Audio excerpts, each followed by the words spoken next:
tidak sabar lalu mencari jalan pintas.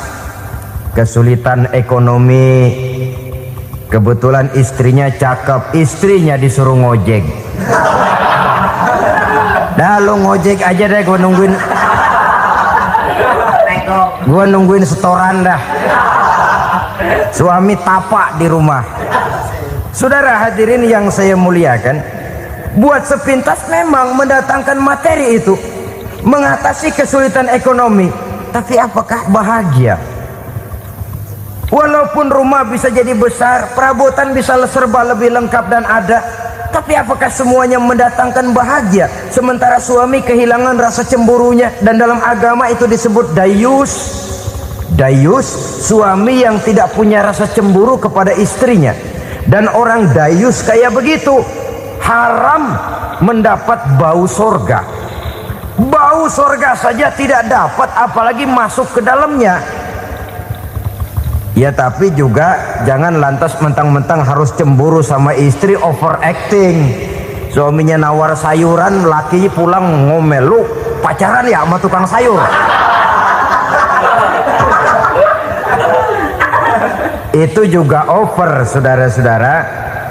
Kesulitan ekonomi diatasi dengan sabar. Sabar dalam arti berusaha dengan tidak mengambil jalan pintas, berusaha tetap berada di jalan yang diridhoi oleh Allah.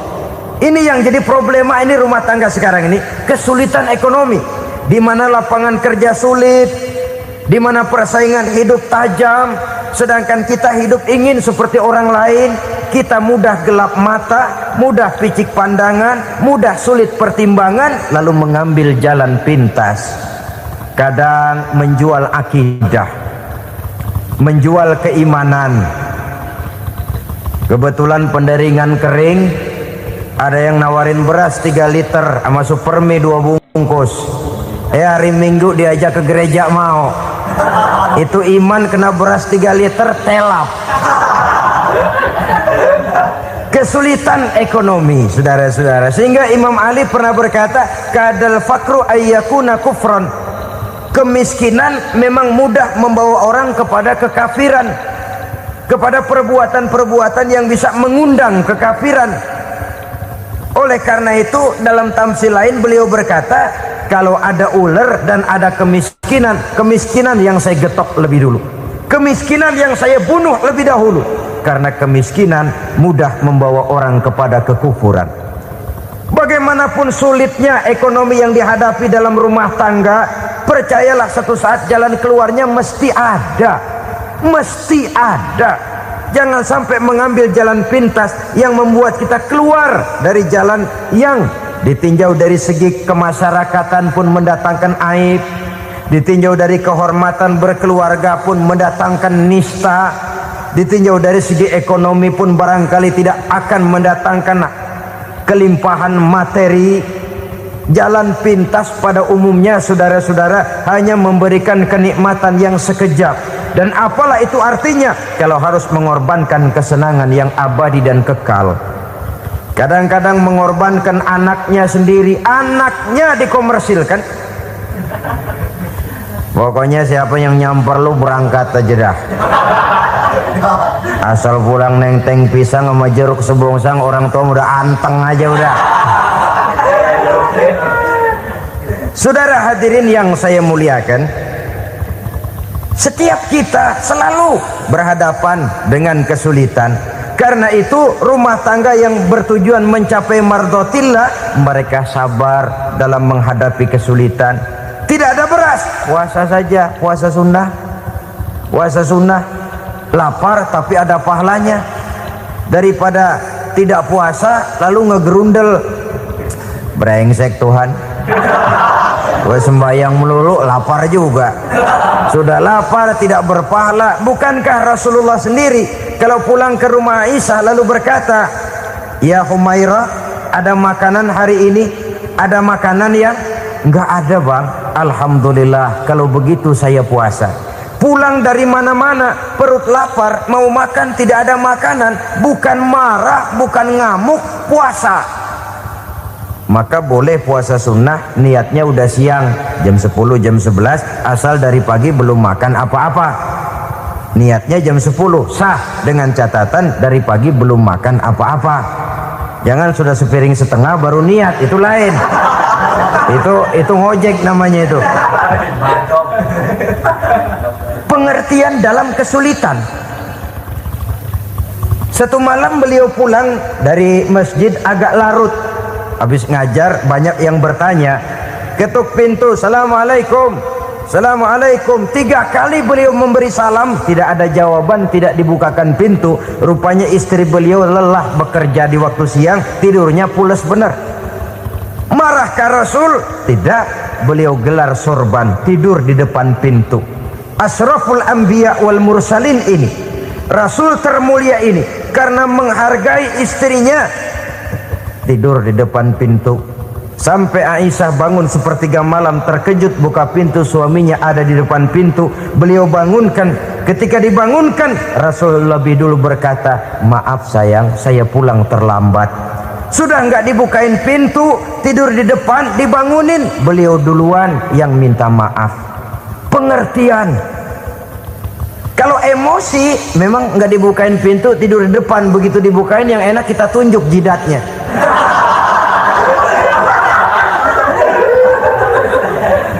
Saudara hadirin yang saya muliakan, kesulitan di dalam kehidupan merupakan bagian daripada kehidupan. Bukan untuk ditakuti, tapi untuk diatasi. Bukan untuk dihindarkan, tapi dicarikan jalan keluarnya. Hadapilah kesulitan dengan baik sangka kepada Allah, dengan lapang dada, dan dengan tetap bersabar menghadapinya. Kenapa? Karena tujuan kita mendirikan rumah tangga, mencapai ridho Allah. Kalau anak kita perjualbelikan, kalau istri kita komersilkan, kalau akidah kita jual untuk mempertahankan rumah tangga, bukankah makin jauh saja rumah tangga itu dari ridho Allah? Ini tujuan utamanya. Yang ketiga, rumah tangga yang bertujuan mardotillah itu, suami istri yang merupakan fondasi di rumah tangga, suami sebagai pemimpin, istri sebagai pembina, selalu musyawarah dalam menyelesaikan persoalan. Walaupun istri ditakdirkan sebagai pemimpin dan suami sebagai pemimpin dan istri yang dipimpin, tapi agama menganjurkan musyawarah. Jangan mentang-mentang istri nyari duit, suami nyari duit lalu menteleng. Segalanya mau diktator, segalanya mau sendiri. Rumah tangga yang bertujuan mencapai ridho Allah selalu didirikan atas dasar musyawarah. Sehingga apabila sesuatu itu dihasilkan dari suasana musyawarah, tidak akan melahirkan penyesalan di belakang hari. Kalau tidak berjalan menurut seleranya masing-masing, belakangan timbul penyesalan, akhirnya main salah menyalahkan. Kalau sudah saling salah menyalahkan, itu artinya sudah saling mengungkit kekurangan masing-masing. Akibatnya tidak ada lagi saling menghargai. Jadi dengan demikian musyawarah di dalam menyelesaikan persoalan, menghadapi kesulitan ekonomi, musyawarah, menghadapi kenakalan anak, musyawarah, akan membeli ini dan itu sebaiknya juga musyawarah. Kalau merupakan hasil musyawarah, maka saudara-saudara hasilnya pun akan dihadapi oleh bersama. Enak rasakan bersama, tidak enak rasakan bersama. Kenapa? Tadinya musyawarahnya bersama-sama juga. Lah kalau hasil sendirian, giliran enak mungkin yang satu mau ikut, giliran tidak enak yang satu nuding, gua kata juga apa. Kan begitu akibatnya kalau tidak berdasarkan musyawarah lebih dahulu. Maka insya Allah hasil musyawarah ini setidaknya tidak akan mendatangkan sesalan di belakang hari nantinya. Saudara-saudara kaum muslimin rahimakumullah, ciri yang keempat, sepasang suami istri yang bertujuan mencapai ridho Allah dalam upaya mencapai rumah tangga bahagia itu tawakal apabila mempunyai rencana. Tawakal berserah diri kepada Allah, bukan berserah diri dalam artian mutlak yang mengarah kepada fatalism atau predestination. Kita sering mengartikan tawakal secara salah. Belum apa-apa sudah menyerahkan diri kepada Allah. Emang semuanya terjadi menurut maunya Allah dah. Nggak usah ngapa-ngapain, bagaimana Tuhan aja dah. Lapar juga nggak usah makan, kalau takdirnya kenyang pan kenyang. Ya udah lapar terus kita. Makan dulu, perkara nanti kenyang apa tidak, itu baru tawakal. Kalau sakit ke dokter, soal sembuh atau tidak, baru tawakal. Artinya usaha itu ada. Setelah suami berusaha, istri berusaha, selebihnya tawakal. Apa perlunya tawakal? Apabila berhasil tidak lupa daratan, apabila berhasil tidak lupa diri, apabila gagal tidak putus asa. Sehingga dengan demikian dari tawakal ini lahirlah pondasi yang kokoh membina rumah tangga yang bahagia dalam upaya mencapai keridhaan daripada Allah Subhanahu wa taala. Apapun yang kita laksanakan di rumah tangga, tujuan intinya tetap untuk mencapai keridhaan Allah. Beli kendaraan untuk mencapai ridho Allah, lalu dipakai ngaji, dipakai ke masjid dan sebagainya. Beli peralatan rumah tangga untuk mencapai ridho Allah. Mendidik anak untuk mencapai ridho Allah, membantu keluarga untuk mencapai ridho Allah, dan begitu selanjutnya. Tawakal apabila mempunyai rencana. Kemudian cirinya yang kelima, suami istri yang bertujuan mencapai ridho Allah selalu mempererat silaturahmi. Sebab seperti sudah saya sampaikan pada pertemuan terdahulu, dalam berumah tangga itu ada orang tua, ada mertua. Itu cuma perbedaan istilah, tapi hakikatnya adalah sama. Jangan karena perbedaan istilah lalu menyebabkan kita berbeda sikap. Kalau sudah berbeda sikap, tentu akan melahirkan perasaan yang tidak simpatik. Sebaiknya suami istri kalau sudah berumah tangga, jadikanlah orang tua tempat cerita yang enak saja. Yang tidak enak telan berdua, yang pahit rasakan berdua, kesusahan dan kesulitan atasi berdua. Giliran enak ngomong sama orang tua, giliran senang cerita sama mertua. Sekarang kan kita balik, kalau lagi senang duitnya banyak, anteng di rumah, kalem aja. Tapi lalu waktu susah, waktu susah, cerita kepada orang tuanya, cerita kepada mertuanya. Lalu kapan kita mau menyenangkan orang tua? Sudahlah mereka susah mendidik kita di waktu kecil, membesarkan kita, melakukan segala macam pengorbanan. Demi setelah kita berumah tangga, kesulitan rumah tangga kita tumpahkan juga kepada mereka. Pererat silaturahmi dan usahakan agar seluruh keluarga hanya menjadi tempat kita cerita yang enak-enak saja. Istilah sehari-harinya, kalau di rumah kita makan sama sayur bayam, keluar rumah diem, malah seluitan. Tetangga tanya, lu makan kayaknya enak banget apa sih? Daging ayam.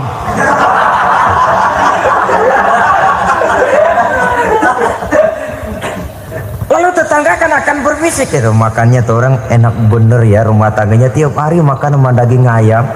Biarlah paling kurang itu jadi doa, daripada kita makan sama kangkung lalu ribut ngomel di mana-mana. Gua kesel banget sama bini gua, di warung ceritanya lagi. Kenapa? Saban sari gua direbusin kangkung mulu, brengsek. Di warung cerita ada RT, ada RW. Gara-gara makan sama kangkung se-RT tahu. Akhirnya mungkin kalau kita berangkat orang hitung dari jauhan, lihat kangkung liwat.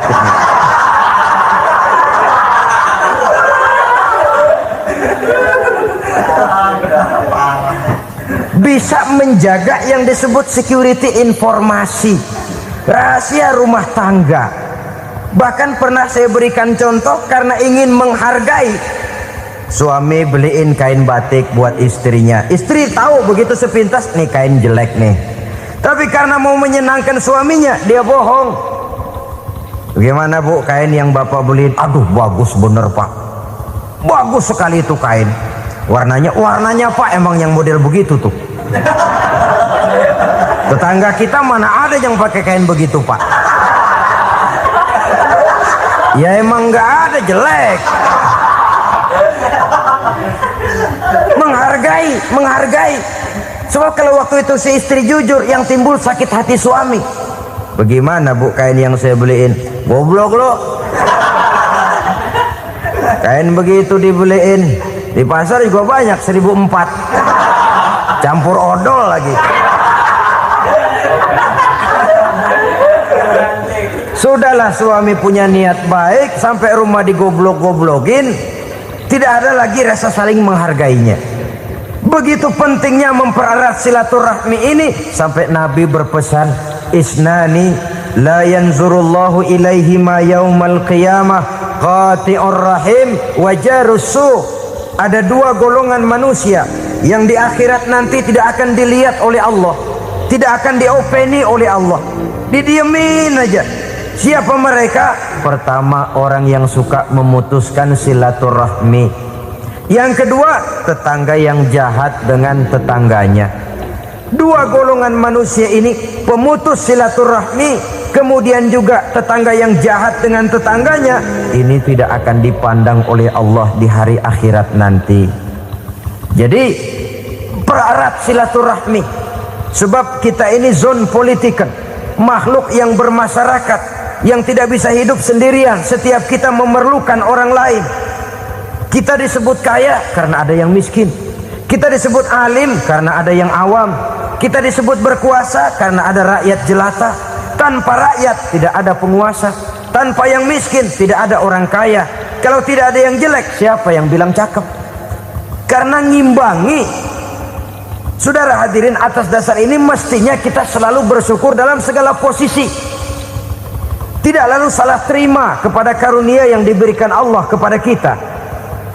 Saudara hadirin yang saya hormati, pererat silaturahmi, jadikan orang-orang tua kita tempat kita cerita yang enak-enak saja.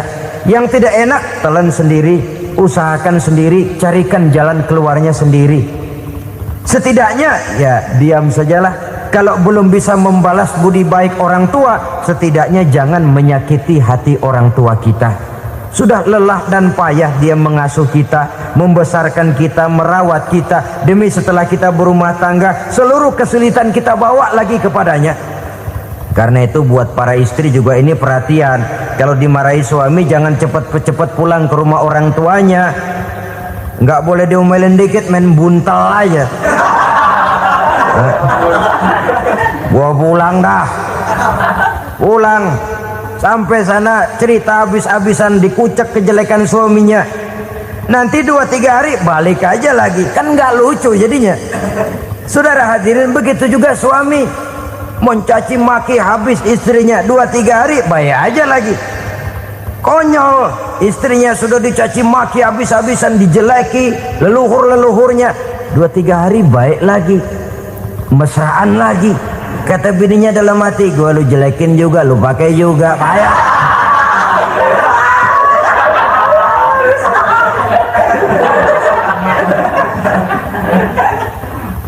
Saudara hadirin yang saya muliakan, itulah sebabnya pada awal tadi saya katakan perlunya kita mempunyai timbangan baik sebagai suami maupun sebagai istri. Nah, dari mempererat silaturahmi ini akan terjalin rasa kekeluargaan. Maka tradisi arisan keluarga itu bagus sesungguhnya untuk mempererat silaturahmi. Cuma celakanya bukan silaturahmi yang jadi tujuan, arisannya itu yang jadi tujuan. Akibatnya apa? Kalau belum narik mah semangat banget datang dah. Begitu udah narik aja udahan. Itu celakanya. Akhirnya silaturahminya jadi nomor 2, arisan semata-mata yang menjadi tujuan. Sesungguhnya itu bagus untuk mempererat silaturahmi. Karena kalau kita dengan kita sesama saudara sudah tidak saling mau mengenal, bagaimana dengan anak-anak kita? Bagaimana dengan cucu-cucu kita? 2-3 generasi yang akan datang tentu akan lebih saling tidak mengenal lagi. Baiklah ya, yang keenam, suami istri yang bertujuan untuk mencapai keridhaan Allah itu selalu berusaha tolong menolong di dalam kebajikan. Sebab Allah pesankan itu di dalam Al-Maidah ayat 6, wa ta'awanu 'alal birri wat taqwa wala ta'awanu 'alal itsmi wal 'udwan. Bertolong-tolonganlah kamu di dalam kebaikan, di dalam bertakwa kepada Allah. Jangan bertolong-tolongan di dalam maksiat, di dalam dosa, dan di dalam usaha yang menimbulkan permusuhan. Kalau suami marah kepada seseorang, istri jangan ngipasin. Oh bang, yang begitu mah dibayain tuman. Udah habisin aja dah. Anak-anaknya marahin sekalian. Ngipasin. Istri kesel sama tetangganya, suami ngipasin. Emang tuh tetangga kita, hahu. Habis orang dikipasin. Ta'awanu 'alal birri wat taqwa, bertolong-tolonganlah di dalam kebaikan. Istri malas ngaji, suami mendorong, memberikan sugesti. Suami malas berusaha, istri memberikan sugesti. Saling tolong menolong di dalam kebaikan dan takwa, dan jangan tolong menolong dalam dosa dan permusuhan. Kata suami, Bu, daripada kita melarat terus hidup, kita piara tuyul yuk. Kata istrinya, nah ini sudah menyimpang bang, bersabarlah, bagaimanapun insya Allah kita tidak akan mati kelaparan. Piara tuyul itu nanti jadi pindah akidah, merusak iman, berteman dengan setan. Apalah artinya kekayaan dan kesenangan sebentar kalau harus mengorbankan kekayaan dan kesenangan yang abadi. Ini sudah alal ismi wal udwan, sesuatu yang mengandung dosa. Saudara hadirin yang saya hormati, kemudian yang keenam, berbaik sangka. Baik suami maupun istri sama-sama saling berbaik sangka. Suami melepas istri, istri melepas suami dengan hati yang ikhlas. Suami meninggalkan istri di rumah dengan jiwa yang bersih dan rasa yang aman. Ada rasa baik sangka, dan ini modal dasar. Kalau sudah dilandasi oleh buruk sangka, tentu yang lahir nanti adalah perasaan-perasaan yang tidak baik. Akibatnya sangat tidak menguntungkan. Inilah beberapa ciri dari rumah tangga yang didirikan atas dasar mardhatillah, mencapai keridhaan dari Allah. Nanti akan menyusul tujuan berikutnya, diantaranya mendapat keturunan, diantaranya lagi mendatangkan gairah untuk lebih berusaha mencari rezeki karena sudah merasa punya tanggung jawab berupa anak dan istri. Mempererat silaturahmi. Itu cuma tujuan-tujuan sekundernya saja. Tujuan primernya kita melakukan suatu nikah untuk mencapai keridhaan dari Allah Subhanahu wa ta'ala. Silakan punya istri cantik, kaya, tapi tujuan utamanya kita membina rumah tangga untuk mencapai ridho dari Allah. Karena itu dasarnya mawaddatan warahmah. Jangan cuma cinta, tapi juga kasih sayang. Cinta, kecenderungan kepada jasmani akan berakhir, tapi kasih sayang, kecenderungan kepada rohani, makin tua malah makin erat, makin tua malah makin mesra. Sehingga kadang kita menampak kakek-kakek dan nenek-nenek lagunya kayak pengantin baru. Apa cinta-cintaan? Tidak. Bagaimana kakek-kakek sama nenek-nenek harus bilang I love you? Yang masih ada itu waktu itu mawaddah, kasih dan sayang. Itu yang akan kekal, itu yang akan abadi. Tanpa materi orang sulit untuk bahagia, tapi materi semata bukan jaminan orang untuk bahagia. Nah, ciri yang terakhir dari rumah tangga yang bertujuan mencapai ridho Allah, sinar agama kelihatan di dalamnya. Baik suami maupun istri sama-sama orang yang taat melaksanakan ajaran agama. Saudara, mudah-mudahan walaupun singkat dapat menjadi sumbangan moral dalam kita mewujudkan rumah tangga yang bahagia menurut contoh yang diberikan oleh Rasulullah Sallallahu Alaihi Wasallam. Terima kasih atas perhatian saudara. Mohon maaf atas segala kekurangan. Usikum wa nafsi bitaqwallah. Wassalamualaikum warahmatullahi wabarakatuh.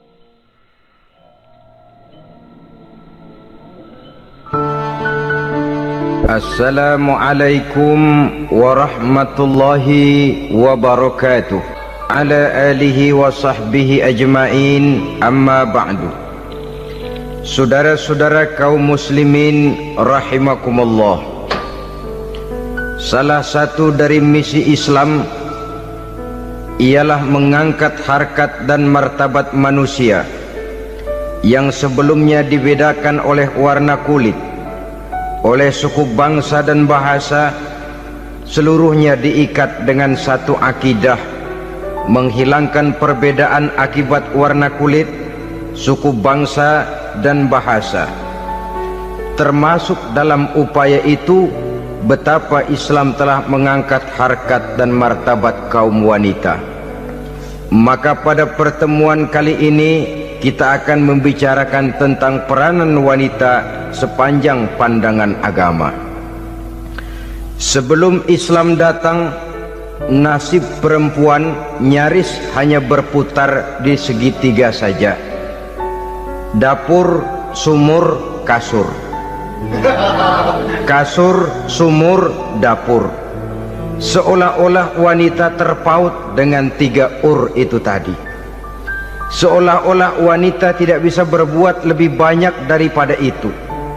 Bahkan di tengah masyarakat jahiliyah, bayi perempuan mendatangkan aib sehingga mereka lalu dikubur hidup-hidup. Maka datang Islam dengan tegas mencanangkan satu revolusi yang mengangkat harkat dan martabat kaum wanita. Nabi bersabda, "An-nisa'u imadul bilad, iza saluhat saluhal bilad, wa iza fasadat fasadal bilad." Wanita adalah tiang negara. Jikalau baik wanita, baiklah negara. Jikalau rusak wanita, hancurlah negara.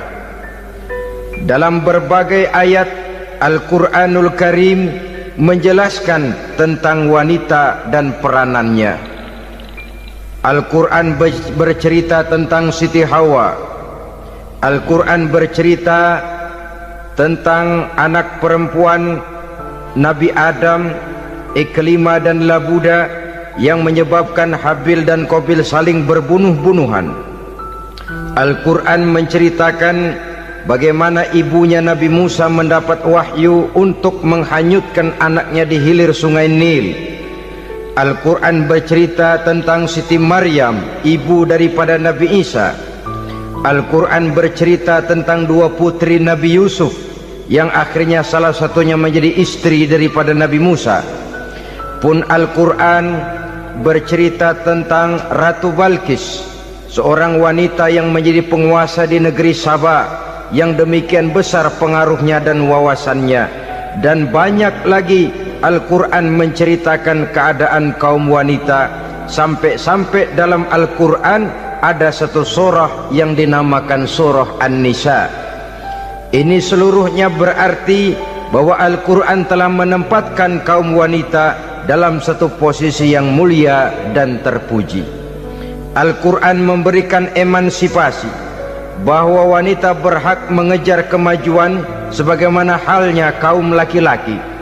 Tetapi sungguh pun demikian, Al-Quran tetap memberikan batasan-batasan sepanjang emansipasi itu tidak bertentangan dengan kodrat kewanitaan itu sendiri.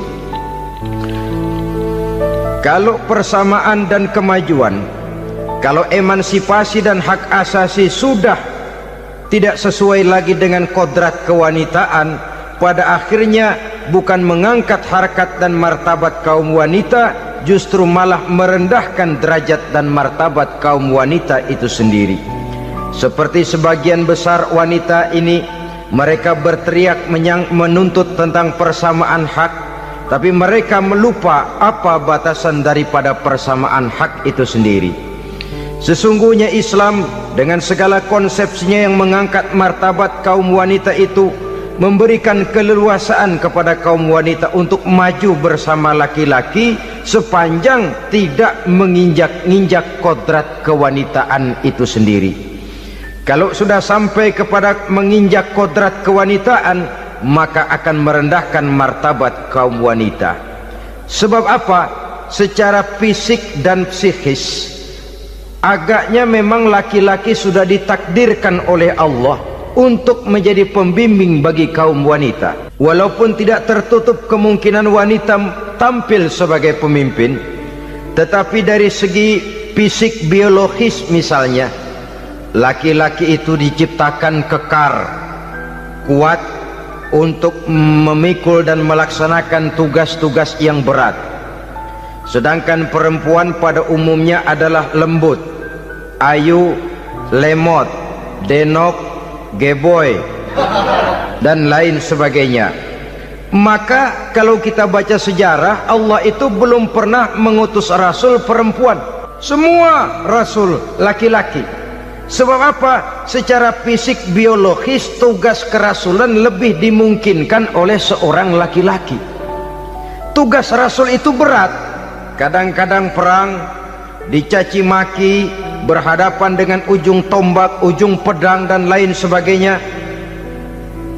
Makanya seluruh rasul laki-laki, dan Allah belum pernah mengutus rasul perempuan.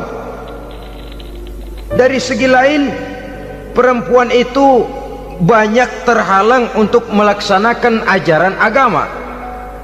Misalnya 1 minggu dalam sebulan perempuan itu terkena cuti khusus, mengalami masa menstruasi, tidak sholat, tidak puasa, tidak melaksanakan ajaran agama yang tidak dibolehkan pada saat menstruasi itu. Kalau ada rasul perempuan, lalu saat malaikat akan menyampaikan wahyu, kebetulan rasulnya sedang wah, itu bisa balik lagi malaikat Jibril ke langit itu. Mau turun nyampein wahyu, balik lagi ke atas, ditegur, kenapa balik lagi Jibril? Rasulnya lagi head.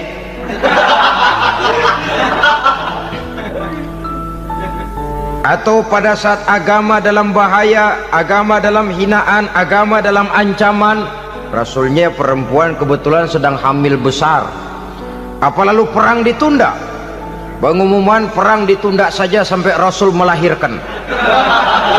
Tentu lebih tidak mungkin lagi. Secara fisik biologis laki-laki lebih memungkinkan untuk melaksanakan tugas kerasulan ini. Maka seluruh rasul yang diutus Allah adalah laki-laki. Saudara hadirin yang saya muliakan, sungguh pun demikian, Islam itu mengangkat martabat wanita sedemikian tinggi sebagai tiang negara yang menentukan jatuh dan bangunnya negara, yang ikut mewarnai bahkan menjadi warnanya suatu negara. Walaupun peranannya memang tidak begitu kelihatan, tapi sesungguhnya amat sangat menentukan. Oleh karenanya, secara umum emansipasi yang digariskan oleh Islam, emansipasi yang tidak bertentangan dengan kodrat kewanitaan di berbagai aspek kehidupan. Kalau sekarang emansipasi ini kelihatannya sudah salah pasang, salah kaprah. Bahkan belum lama kita menyaksikan bagaimana ada binaragawati. Di zaman sekarang perempuan sudah mulai angkat besi. Saya mulai mikir, kalau perempuan sudah pada angkat besi, ini sudah tanda suaminya udah dekat dibanting-bantingin ini. Tahun-tahun mendatang mungkin akan menyusul perempuan mulai narik becak.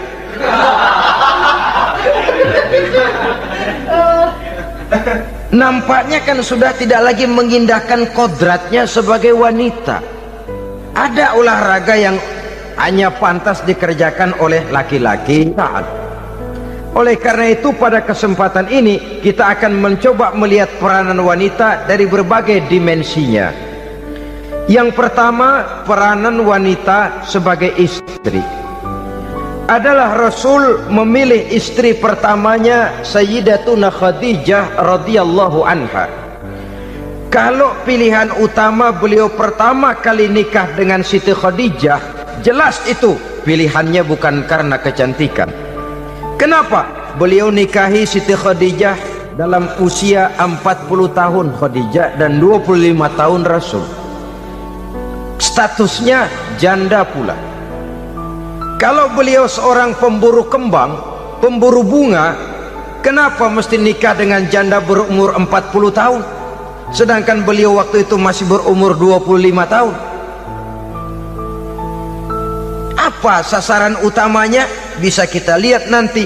Setelah beliau diangkat menjadi Rasul, ternyata Khadijah lebih daripada seorang istri, beliau masuk ke dalam staf Nabi.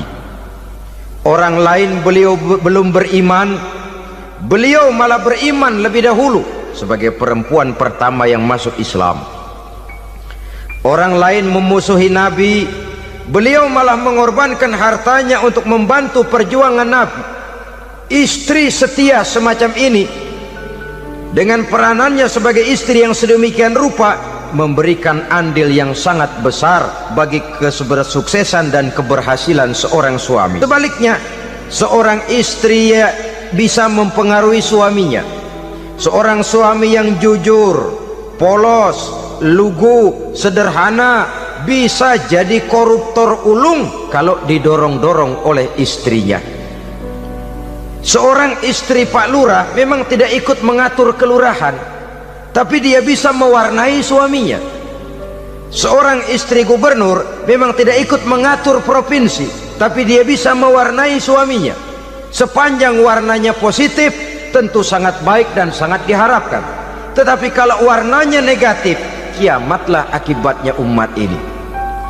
Oleh sebab itu, peran pertama dari kaum wanita sesungguhnya adalah sebagai istri yang mendampingi suami untuk mengolah dan melaksanakan tugas-tugas besar. Dari seorang yang paling kecil sampai kepada seorang yang punya jabatan paling tinggi sekalipun, pengaruh dan peranan istri memang sangat menentukan. Saudara hadirin kaum muslimin rahimakumullah, itulah sebabnya Nabi menikah dengan Siti Khadijah. Dan lebih dari itu, sebelum menikah dengan Nabi, Siti Khadijah itu sudah terkenal sebagai pengusaha wanita, business girl kalau bahasa sekarang ini. Bahkan jaringan-jaringan bisnisnya tidak hanya Mekah saja, tidak hanya antar kota, bahkan sudah antar negara, dari Mekah ke Syam, dari Mekah ke Madinah dan lain sebagainya, yang bahkan kita tahu Rasul pada mulanya pun ikut membantu perdagangannya Siti Khadijah radhiyallahu anha ini. Jadi kalau bercermin dari karier Siti Khadijah, boleh saja wanita bergerak di bidang bisnis, asal memang profesi, bukan karena dengan senjata dan modal kecantikan lalu membujuk dan merayu orang sampai telap sehingga bisnisnya berjalan lancar dengan jalan menjual kecantikannya. Tidak, bergerak di bidang bisnis yang memang profesinya di situ. Tidak ada salahnya, bisa saja perempuan menjadi bisnis girl seperti yang dicontohkan oleh Siti Khadijah radhiyallahu anha ini. Sebab itu, kontes-kontesan yang hanya bertitik kepada rupa yang ayu saja, rupa yang cantik saja, sesungguhnya bukan hanya tidak bermanfaat, tapi saya pikir juga sangat tidak mendidik. Yang mengajar anak-anak remaja putri kita untuk berlomba-lomba hidup dalam kepalsuan. Alis mata palsu, hidung pesek dimancungin palsu, operasi plastik. Alis matanya dikerik bikin yang palsu, tai lalat lagi bikin yang palsu, gincu bibir dimerahin palsu. Seluruhnya hidup dalam kepalsuan. Akan lebih baik kalau kita ini misalnya mengadakan kontes yang menitik beratkan kepada ketinggian IQ, kecerdasan, kemampuan, skill, keahlian dan kemampuan. Tidak hanya dititik beratkan kepada rupa yang ayu dan cantik semata-mata. Sebab di samping manfaatnya diragukan, juga sangat tidak mendidik buat generasi yang akan datang. Terutama ibu-ibu, peran utama wanita sesungguhnya adalah sebagai istri mendampingi suami dalam melaksanakan tugas-tugas besar. Satu hari, serombongan ibu-ibu pernah datang menghadap Rasul mengajukan satu resolusi, protes kalau bahasa kita sekarang. Ya Rasul, ada apa bu? Kalau laki-laki sih enak. Enak bagaimana? Iya, kalau orang laki-laki sholat, perempuan sholat. Laki-laki puasa, perempuan puasa. Laki-laki pergi haji, perempuan pergi haji. Laki-laki menuntut ilmu, perempuan bisa menuntut ilmu. Tapi kalau laki-laki pergi jihad, perang membela agama, kami perempuan tidak bisa ikut jihad perang di medan pertempuran. Padahal pahala jihad sangat besar dan kami ingin mendapat pahala jihad. Tidak adil kalau begini ya Rasul, izinkan kami pergi jihad. Ini perempuan di zaman Rasul, kalau ada kebaikan tidak bisa ikut, rasanya rugi bukan main, lalu protes. Apa jawab Rasul? Beliau senyum, ibu-ibu jangan khawatir, walaupun ibu-ibu tidak maju ke medan perang, ada ibadah yang pahalanya sama dengan pahala jihad itu. Apa ya Rasul? Beliau menjawab, jihadukunna fi baitikunna. Jihadnya ibu-ibu, jihadnya kaum wanita adalah di rumah tangganya sebagai istri. Memasak makanan suaminya, mencuci pakaian istrinya, mengasuh, merawat dan membesarkan anak-anaknya, itu seluruhnya bagian daripada ibadah yang pahalanya tidak kurang dengan pahala jihad. Kenapa? Al-Quran itu memberikan sesuatu sesuai dengan kedudukannya. Kalau perempuan pergi perang jihad membela agama, musuhnya laki semua, kayak apa perangnya? Itu musuhnya bisa nggak mau pakai pedang, perangnya udah gulat aja udah. Sehingga Rasul lalu memberikan satu jalan keluar yang membuat wanita-wanita itu lega. Jihadukunna fi baitikunna. Ibu-ibu sih tidak usah khawatir, jihad ibu adalah di rumah tangga ibu-ibu semua. Sejak bangun tidur sampai tidur kembali, nyaris kaum ibu itu 24 jam pekerjaannya. Sebagai istri, dia melaksanakan jihad di rumah tangganya. Peranan wanita yang pertama adalah sebagai istri, yang walaupun tidak kelihatan dan menonjol seperti halnya laki-laki, tapi sangat mewarnai, bahkan menjadi warna dari tugas apapun yang dihadapi oleh suaminya. Dulu ada seorang orator, kalau pidato hebat bukan main.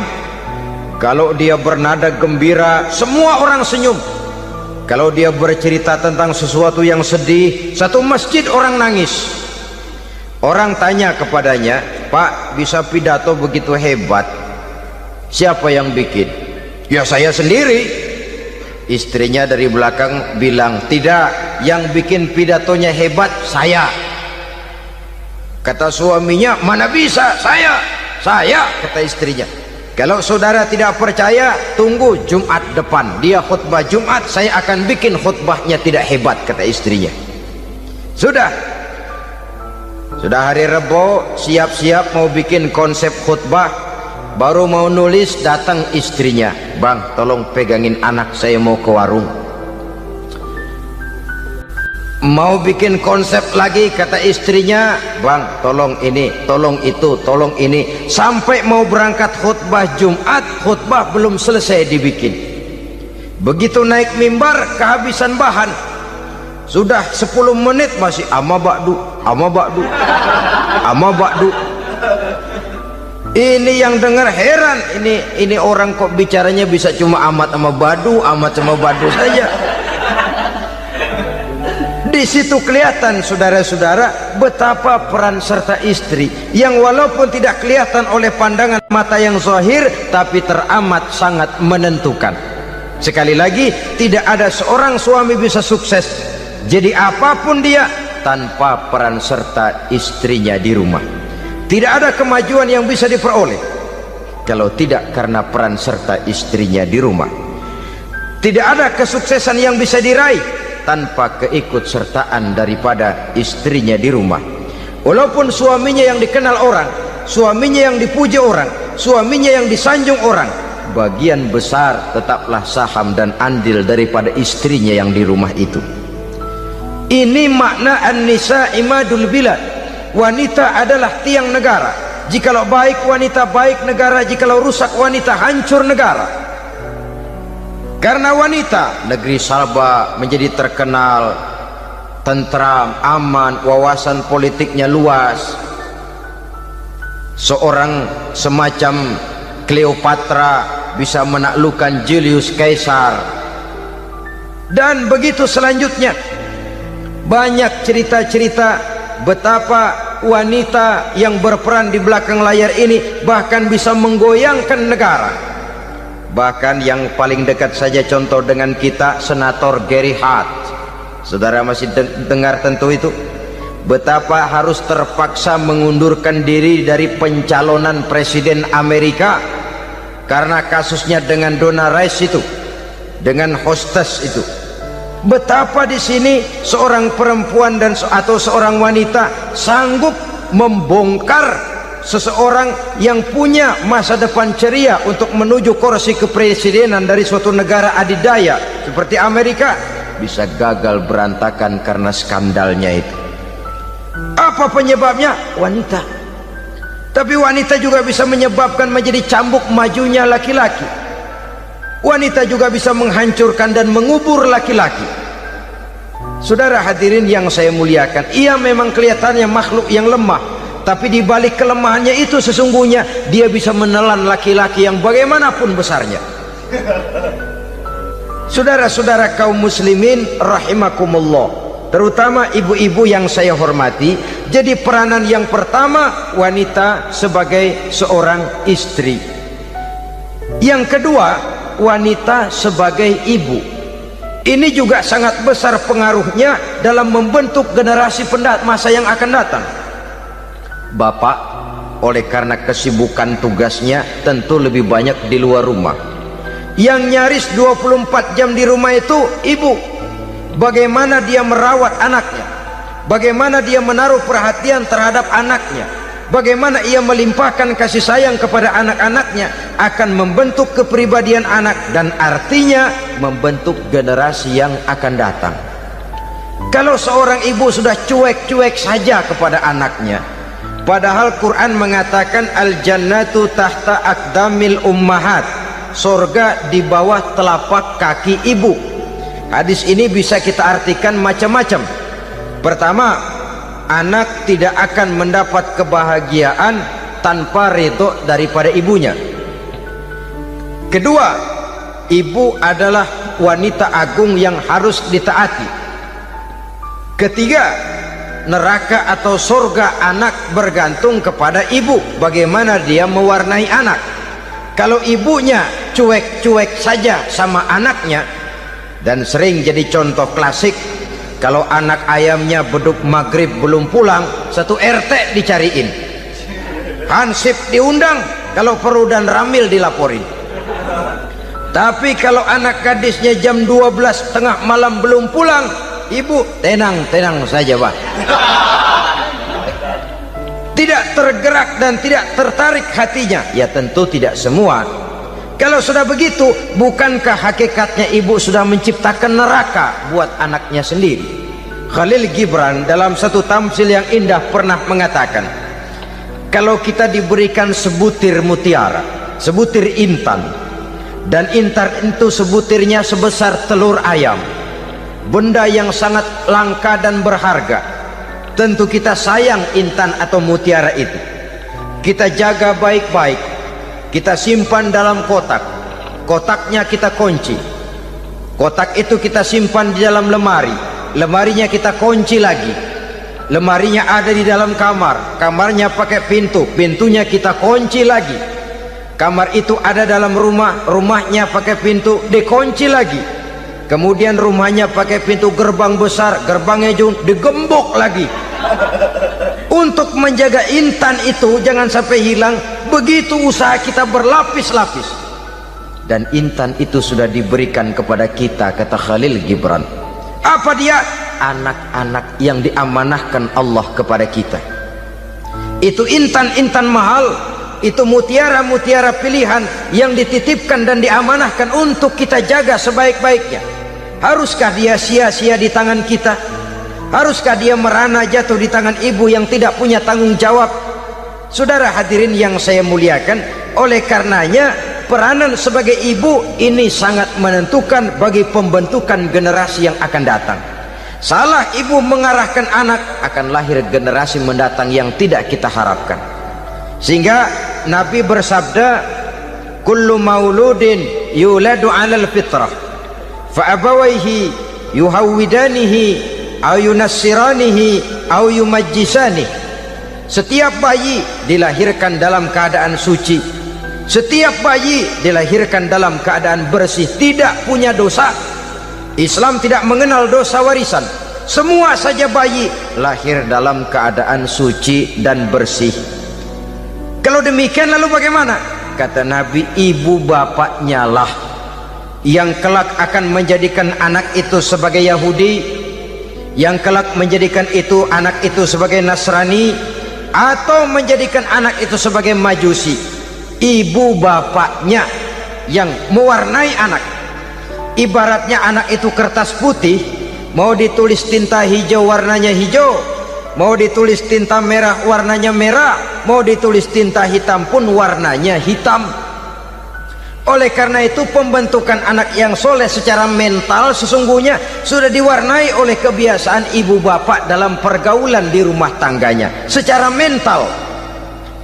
Sehingga dengan demikian saudara-saudara, salah kaprah ibu dalam mengarahkan anak-anaknya akan melahirkan generasi penerus yang sungguh-sungguh tidak kita harapkan, dan pada gilirannya akan membahayakan perkembangan bangsa dan negara, membahayakan kita sebagai suatu umat. Apalagi sekarang ini masih banyak orang-orang muslim, orang-orang tua muslim yang kadang-kadang menyekolahkan anaknya di sekolah yang membahayakan akidahnya, mematikan imannya, menghancurkan tauhidnya. Pokoknya asal bonafid keluar sekolah ada jaminan lapangan kerja, perkara anak mau kafir mau murtad bukan urusan. Alangkah ironi dan sangat menyedihkan. Saudara-saudara yang saya hormati, jadi dari segi kaum wanita peranan ibu sangat besar. Dari segi anak, ketaatan kepada ibu, doa restu ibu akan membawa kepada kebahagiaan hidup. Doa ibu mustajabah, kutukan ibu manjur. Beberapa hikayat dan riwayat menjadi contoh dan tamsil buat kita betapa tidak ada satu kebahagiaan di dunia ini yang bisa ditegakkan tanpa doa restu daripada ibu.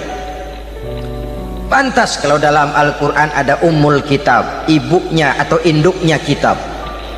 Tiap negara punya ibu kota, bapak kota tidak ada.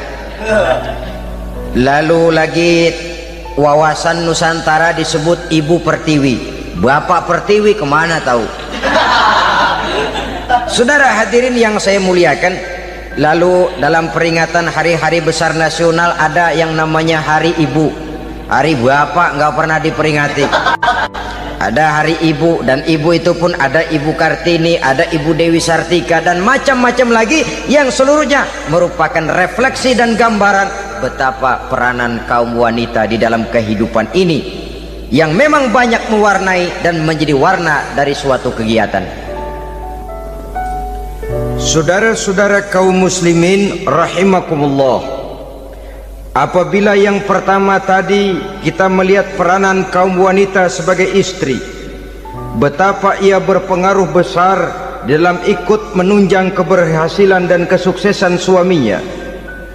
Kemudian pada peranannya yang kedua, wanita sebagai ibu di rumah tangga, betapa ia ikut membentuk, mempengaruhi, mewarnai dan membimbing kepribadian anak sebagai generasi penerus.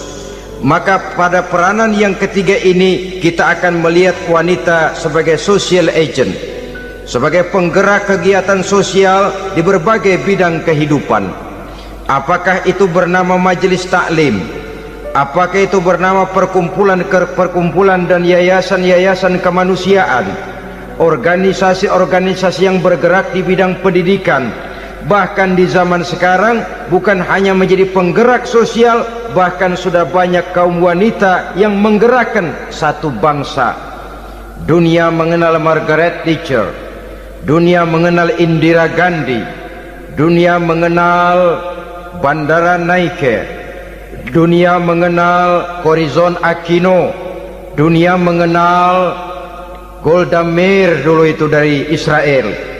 Dunia mengenal Imelda Marcos yang ambisius tapi yang kemudian melangkah kepada jalan yang negatif dari tujuan semula. Ini bukan hanya sekedar social agent, tapi bahkan sudah mengarah kepada menggerakkan dan mewarnai suatu bangsa. Islam membuka pintu ke arah itu. Wanita duduk dan berfungsi sebagai social agent, mengurus berbagai macam perkumpulan-perkumpulan yang bertujuan kepada kebajikan, menyantuni yatim piatu, memelihara kesehatan, menyayangi binatang, memelihara kelestarian lingkungan dan lain sebagainya. Islam membukakan pintu sepanjang peranan sebagai istri dan sebagai ibu tidak diabaikan. Ini sebab yang utama. Salah seorang perempuan, kaum wanita, kalau terlalu aktif berorganisasi, terlalu aktif bermasyarakat, terlalu aktif dalam berbagai macam perkumpulan, lalu melupakan tugas utamanya sebagai istri dari suaminya, sebagai ibu dari anak-anaknya. Ibu asik rapat sana rapat sini, anak tidak pernah diajak rapat, akhirnya si anak bikin perkumpulan sendiri, rapat menurut versi mereka, sehingga akibatnya yang timbul anak merasa kurang diperhatikan oleh ibunya. Ngaji bagus, tapi kalau sepanjang hari ngaji saja, suami pulang mau makan tidak ada makanan, mau berganti pakaian belum lagi diteriska pakaiannya, tentu ini melupakan fungsi yang utama. Kegiatan sosial, kegiatan di organisasi adalah jadwal kegiatan setelah fungsi sebagai istri dari suami, sebagai ibu dari anak-anak dilaksanakan dengan sebaik-baiknya. Bukan tidak baik ngaji, kalau dari ngaji ke ngaji saja, bangun tidur ngaji, jam 7 ngaji, berangkat jam 11, sholat zuhur berangkat ngaji lagi, pulang sore, malam ngaji lagi. Suami tidak terurus, anak-anak pun terbengkalai, rusaklah rumah tangga. Dan bukankah satu bangsa terdiri dari satu tatanan masyarakat, dan tatanan masyarakat yang paling kecil bernama keluarga. Keluarga merupakan unit dari masyarakat, unit yang terkecil, dan keluarga terdiri dari pribadi-pribadi yang merupakan bapak, ibu, dan anak-anak. Sehingga masyarakat bangsa yang baik terdiri dari masyarakat yang baik, masyarakat yang baik tersusun dari keluarga-keluarga yang baik, dan keluarga yang baik akan muncul dari pribadi dan individu yang baik. Pribadi dan individu yang baik yang sadar mana kewajiban yang primer, mana kewajiban yang sekunder. Sebagai social agent, dia lalu mawas diri dengan tetap mempertimbangkan kodrat kewanitaannya itu tadi. Saya ikut prihatin kalau ada perempuan main sepak bola, dan saya yakin betul kalau perempuan main sepak bola, yang nonton pasti bukan nonton bola. Ya mungkin bola juga, tapi bola yang mana itu wallahu a'lam. Boy, ya dicari olahraga yang sesuai dengan kodrat kewanitaan begitu. Dicarilah olahraga yang sesuai dengan kodrat kewanitaan. Sepak bola sudah maju, ya belakangan saya katakan tadi muncul lagi wanita angkat besi. Belakangan bisa kita bayangkan wanita main tinju. Babak belur sudah kalau sudah begitu. Kemajuan dengan melupakan kodrat kewanitaan akan menyengsarakan kaum wanita itu sendiri. Silahkan maju menjadi social agent, menjadi penggerak di masyarakat. Para istri Rasul bisa kita jadikan satu figur. Siti Khadijah, figur sebagai istri pendamping yang setia. Dikala suaminya bingung, ia tampil memberikan pandangan. Dikala suaminya bingung, ia memberikan tanggapan. Dikala suaminya dimusuhi orang, ia menampakkan kesetiaannya. Kau tidak sendiri bang, aku di sisimu. Dikala jiwanya gelisah ketika pertama kali menerima wahyu berhadapan dengan malaikat Jibril, Khadijah yang menghibur, kalla ma yukhzikallahu abada. Tidak apa-apa bang, Allah tidak akan menyusahkan kau untuk selamanya. Tenang sajalah, tenang.